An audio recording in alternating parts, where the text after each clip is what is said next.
300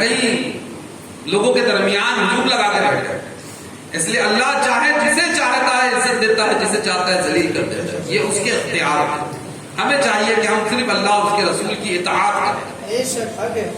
تو اس لیے ناخوانی ایسی ہی ہونا چاہیے جس میں دل میں جس سے گداس پیدا ہو, جس سے چاشنی ہو اس کے اندر, کیا کہ ایسا لگے کہ ہاں روح ہے کہ اب نکلنے کو, ایسا ماحول بنے تو اس کو ناخوانی کہتے ہیں.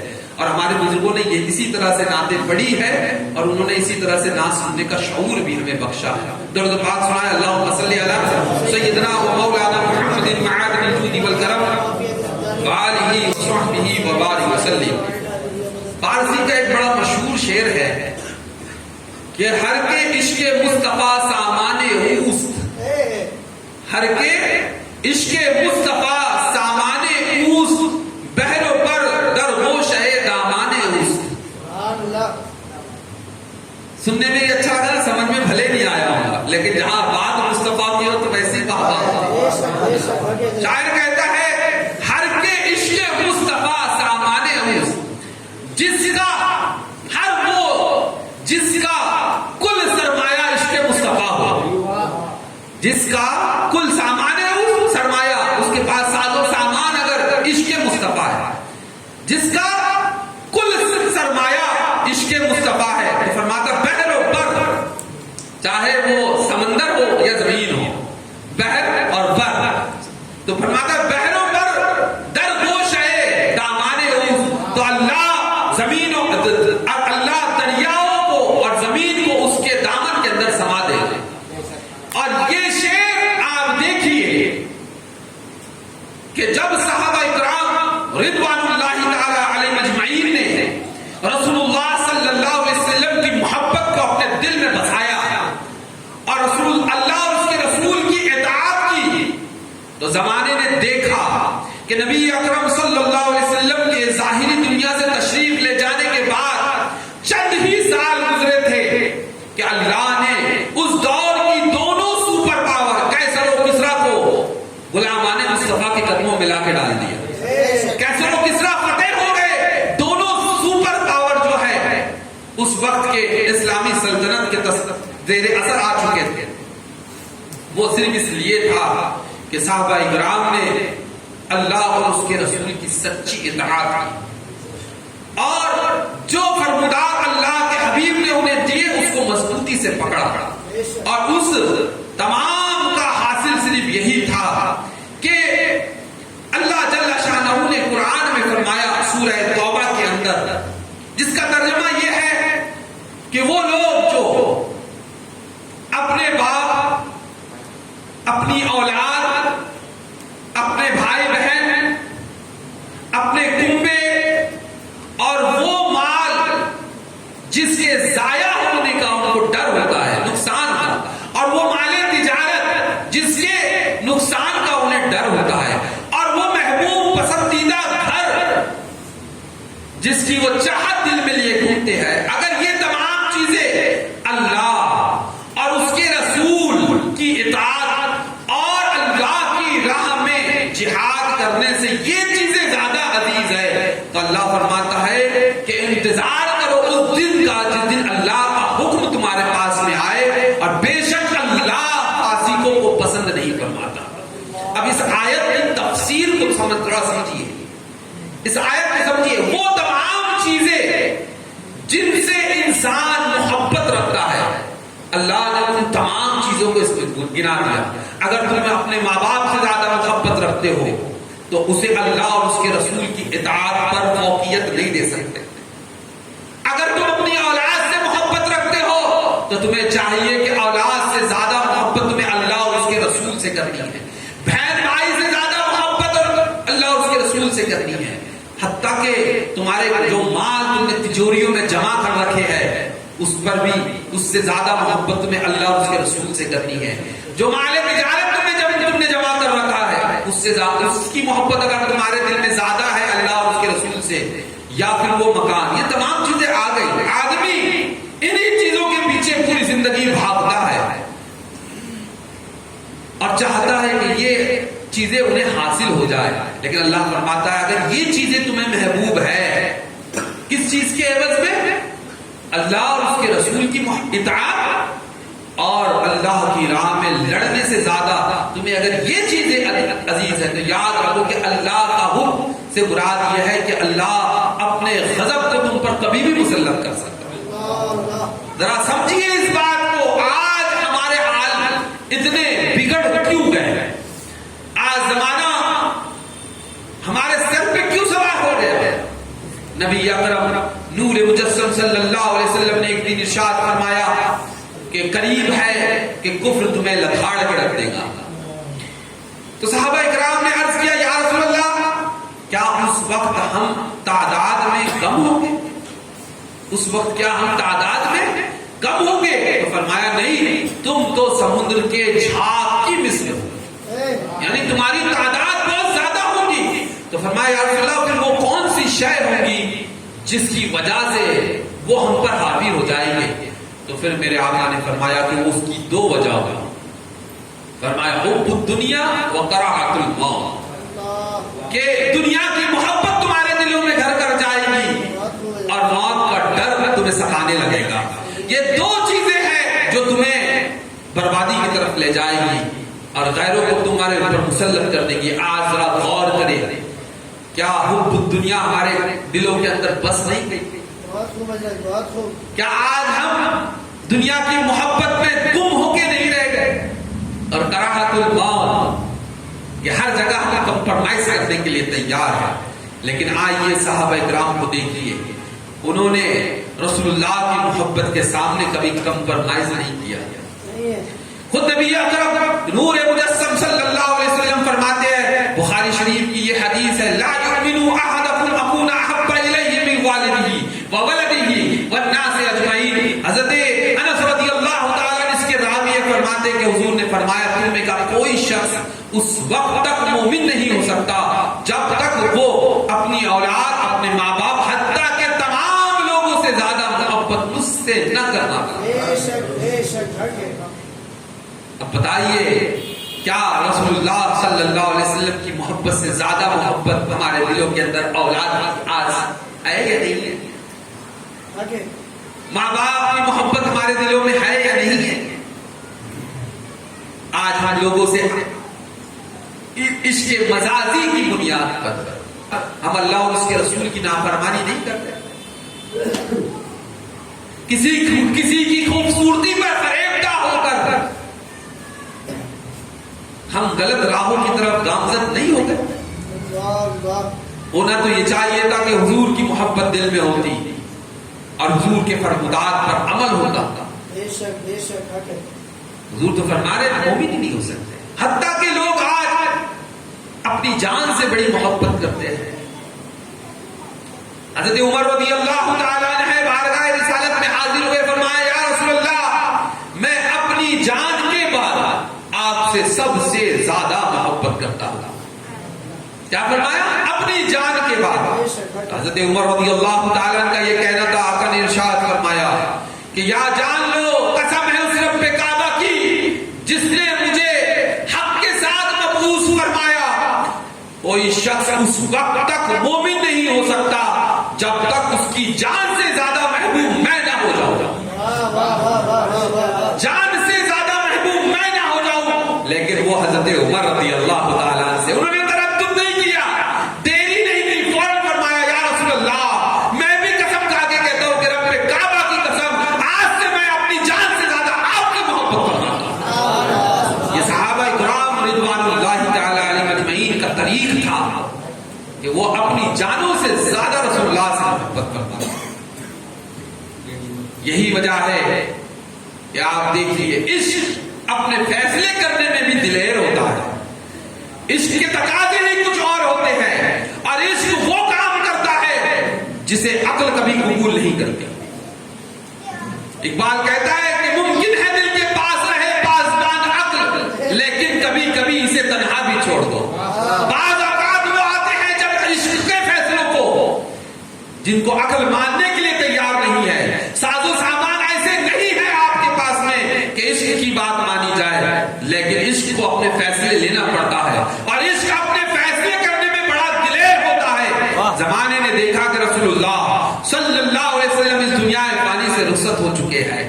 ایک قرآن پڑھتا ہے. صحابہ کرام تکلیف اور درد اور کرب کی راہوں سے گزر رہے ہیں کہ جن کے چہروں کو دیکھ کر ان صحابہ کرام کے دلوں کو سکون ملتا تھا، آج وہ چہرے انور ان کی نگاہوں کے سامنے نہیں ہے.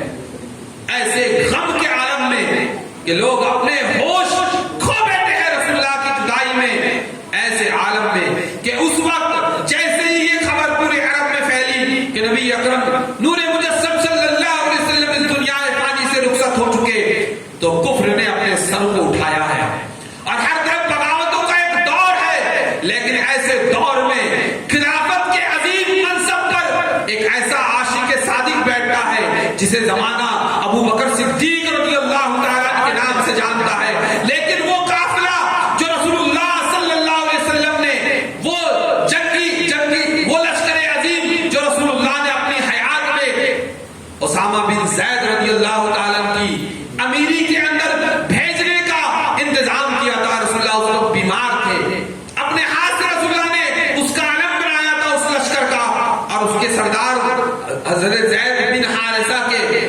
غلام کے بیٹے جو کہ غلام ہیں، ان کے بیٹے کو اس کا امیر بنایا تھا اس لشکر کا.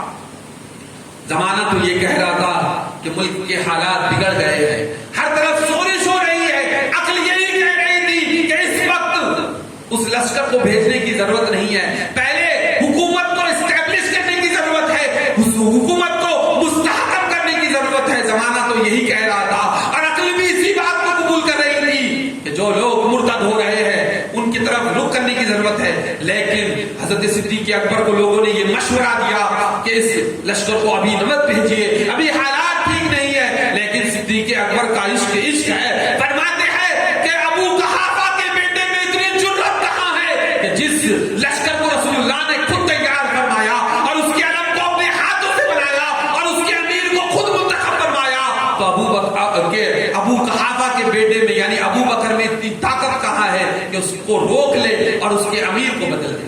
اپنے ہاتھ سے پھر حضرت اسامہ کو وہ علم دیا اور کہا کہ آپ جائیے، جنگ کے لیے بھیجا. اب پھر زمانے نے دیکھا جب عشق نے نیڈر بن کر، عشق نے دلیر بن کر اپنے فیصلے کو کیا، تو زمانے نے دیکھا کہ عقل تو کہہ رہی تھی کہ نہیں یہ نہیں ہو سکتا، لیکن عشق نے جب اپنا فیصلہ لیا تو زمانے نے دیکھا کہ ساری شورشیں بھی سرد ہوتی ہوئی نظر آ رہی ہے اور اسامہ بن زید کا لشکر بھی جاتا ہوا نظر آ رہا ہے، اور ہر قسم کے منکران زکات ہو تو ان کا سے بھی بدلہ لیا جا رہا ہے، جو مرتد ہو گئے ان سے بھی بدلہ لیا گیا، اور عشق نے وہ کام کر دکھایا جس کو عقل قبول کرنے کے لیے تیار نہیں. حضرت صدیق اکبر رضی اللہ تعالی نبی اکرم کے ایسے عاشق صادق ہے. عشق، امام اہل سنت فرماتے ہیں عشق تیرے سب کے جلنے سے چھٹے سستے، جو آگ بجھا دے گی وہ آگ لگائی ہے. صحابہ کرام رضوان اللہ تعالی علیہم اجمعین رسول اللہ پر جب ایمان لائے تو ایک دن حضرت بلال کا مالک جو تھا آپ کو تپتی ہوئی ریت پر لٹاتا ہے، تپتی ہوئی ریت پر لٹاتا ہے، اوپر سے سل پتھر کی سل آپ کے سینے پہ رکھتا ہے اور پیٹتا ہے کہ بول کہ تو اسلام سے پھرتا ہے، تو کیوں بار بار لا الہ الا اللہ کہہ رہا ہے، پلٹ اس بات سے. لیکن وہ کہتے تھے کہ نہیں میں اس دین سے پھرنے والا نہیں، تو جتنا ظلم کرتا ہے کر لے لیکن میں اس دین سے پھرنے والا نہیں. حضرت ورقہ بن نوفل یہ بعد میں ایمان لائے، یہ حضرت خدیجہ الکبریٰ کے ماموزاد بھائی تھے، یہ وہاں سے گزرتے ہیں تو دیکھتے ہیں کہ احد کر مارے کہ اللہ ایک ہے کی صدا لگا رہا ہے بلال. تو جب گزرتے ہیں تو کہتے ہیں کہ اس پر قائم رہنا، اس پر قائم رہنا. حضرت بلال کو تنقید کرتے ہیں اس پر قائم رہنا کہ نجات کا ذریعہ یہی ہے کہ وہ کتب سابقہ کے عالم تھے. یہ صحابہ کا عشق ہے کہ جب ایمان لائے تو صدیق اکبر کو بھی زد و کوب کا شکار کیا گیا، حضرت عمر کو بھی زد و کوب کا شکار کیا گیا. ہر طرح کی پریشانیاں صحابہ اکرام کو دی جا رہی ہیں، لیکن عشق اپنے فیصلے کر رہا ہے کہ تم جان مانگو تو جان دیں گے، تم مال مانگو تو مال دیں گے، مگر یہ ہم سے نہ ہو سکے گا کہ نبی کا جاہ و جلال دیں گے. تم چاہے کیسے ہی ظلم کیوں نہ کرو لیکن ہم ثابت قدم رہیں گے. اس کے بعد میں ہجرت کا ایک دور ہے. ہجرت ہو رہی ہے، ظلم و ستم انتہا کو پہنچ گیا، اللہ نے پیارے حبیب کو حکم دیا ہے حبیب ہجرت کر جاؤ. صحابہ کرام جا رہے ہیں یہ بات دیگر، لیکن جانی ساری تو دیکھتے ہیں. بتائیے اگر میں کہوں کہ اس گھر کے باہر ایک جماعت کھڑی ہے جو مجھے مارنے کے لیے آئی ہے، اور ان کو معلوم ہے کہ یہ مسند پہ مولانا بیٹھے ہوئے ہیں، تم بیٹھ جاؤ یہاں پر، بتائیے آپ میں سے کوئی بیٹھے گا؟ بولے کہ مولانا مارنے تم کو آئے ہیں، بیٹھا مجھ کو رہے، یہی بولیں گے نا. عقل تو یہی کہتی ہے، عقل تو یہ کہے گی کہ یار وہ تو مجھے مولانا سمجھ کر قتل کر دیں گے.